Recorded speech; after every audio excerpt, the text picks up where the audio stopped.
بسم اللہ الرحمن الرحیم اعوذ باللہ من الشیطان الرجیم بسم اللہ الرحمن الرحیم من نطفة اذا تمنا، ایک نطفے سے جو رحم میں ٹپکایا جاتا ہے۔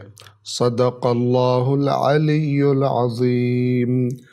آیت نمبر 46 کے الفاظ کے معانی کی طرف توجہ فرمائیں۔ پہلا حرف ہے من یعنی سے۔ نطفتن، نطفہ ایسا لفظ ہے کہ جو اصل میں عربی زبان کا ہے، لیکن ہم اردو زبان میں بھی اس کو استعمال کرتے ہیں۔ اس کے معنی کی طرف توجہ فرمائیں۔ اس کے بنیادی حروف نون، طا اور فا ہیں۔ نطفہ اصل میں صاف پانی کو کہا جاتا ہے۔ صاف پانی، چاہے وہ تھوڑا ہو ایک قطرے کی شکل میں، ایک قطرے کی مقدار میں، اور چاہے وہ بہت زیادہ مقدار میں ہو، دریا اور سمندر کی شکل میں ہو، کم ہو یا زیادہ، دونوں کے لیے لفظ نطفہ صاف پانی استعمال ہوتا ہے۔ لیکن اکثر اس کو مرد کے مادہ منویہ، جس کو منی کہا جاتا ہے، اس کے لیے استعمال ہوتا ہے، جس سے کہ بچے کی خلقت کا آغاز ہوتا ہے۔ مرد کا مادہ منویہ عورت کے مادہ منویہ کے ساتھ مل کر اللہ تبارک و تعالیٰ کی قدرت سے عورت کے رحم میں، ماں کے رحم میں بچے کی تخلیق کا اس سے آغاز ہوتا ہے۔ تو اس قطرے کو بھی نطفہ کہا جاتا ہے۔ من نطفتن، نطفے سے۔ اگر گزشتہ آیت کو آپ دیکھیں وَأَنَّهُ خَلَقَ الزَّوْجَيْنِ الذَّكَرَ وَالْأُنثَى، اور یہ کہ اسی نے خلق کیا زوجین کو، نر اور مادہ پر مشتمل جوڑوں کو اسی نے پیدا کیا۔ اگرچہ زوجین میں غیر حیوان بھی، غیر انسان بھی شامل ہیں، جیسا کہ خود قرآن مجید فرماتا ہے وَمِن كُلِّ شَيْءٍ خَلَقْنَا زَوْجَيْنِ، ہم نے ہر چیز کے جوڑے بنائے، چاہے حیوانات ہو، چاہے انسان ہو، چاہے دیگر اشیاء ہوں۔ لیکن اوپر کی آیت میں چونکہ واضح کر دیا کہ یہاں زوجین سے مراد ہماری کیا ہے؟ الذکر والانثیٰ، نر ہے اور مادہ، یہ والے جوڑے مراد ہیں۔ تو یہ جو نر اور مادہ والے جوڑے میں ہیں، ان کی خلقت، نر اور مادہ کیسے وجود میں آتے ہیں؟ من نطفتن، اس آیت میں اس کی وضاحت کی جا رہی ہے، ایک نطفے سے۔ اگلا نطفے کے بعد لفظ ہے اذا، اذا یعنی جب۔ تمنا، توجہ فرمائیں، تمنا کا معنی ہے ٹپکا دینا یا ڈال دینا۔ اس کے دقیق معنی کی طرف توجہ فرمائیں۔ یہ لفظ تمنا، اس کے بنیادی حروف ہیں میم، نون اور یا۔ تمنا کے بنیادی حروف میم، نون اور یا۔ میم، نون اور یا کا اصل معنی ہے کسی چیز کا اندازہ کرنا۔ موت کو کہا جاتا ہے منیتن۔ کیوں کہا جاتا ہے؟ اس لیے کہ موت کا اندازہ مقرر ہے، کب موت آئے گی، کتنے دن پورے کرنے کے بعد، کتنا وقت گزر جانے کے بعد موت آئے گی، یہ اندازہ کیونکہ مقرر ہوتا ہے، اس لیے اس اندازے کی نسبت سے، مقرر اندازے کی نسبت سے موت کو کیا کہا گیا؟ منیت۔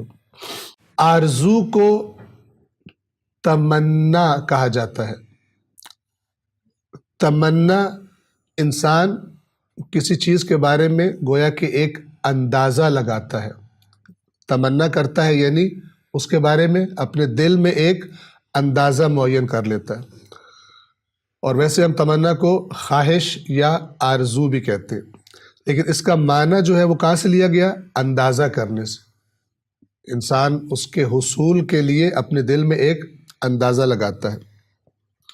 اب یہ دو معنی آپ ذہن میں رکھیں، ایک اندازہ معین کرنا اور ایک آرزو یا خواہش۔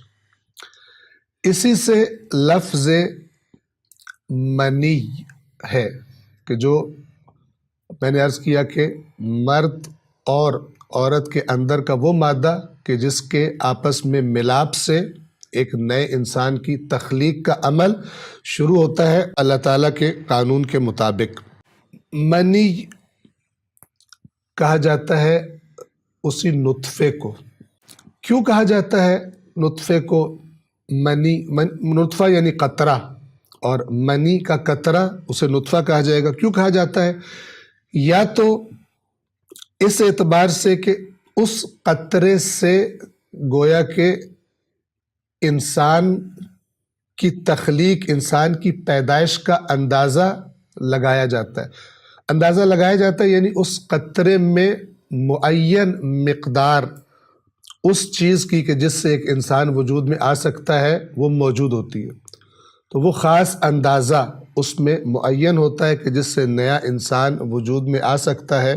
اس لیے اس کو نطفہ کہا، اس کو منی کہا جاتا ہے۔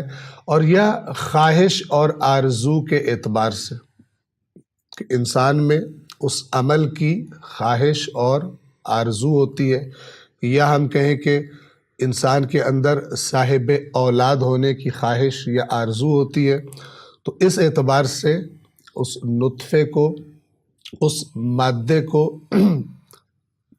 منی کا نام دیا جاتا ہے۔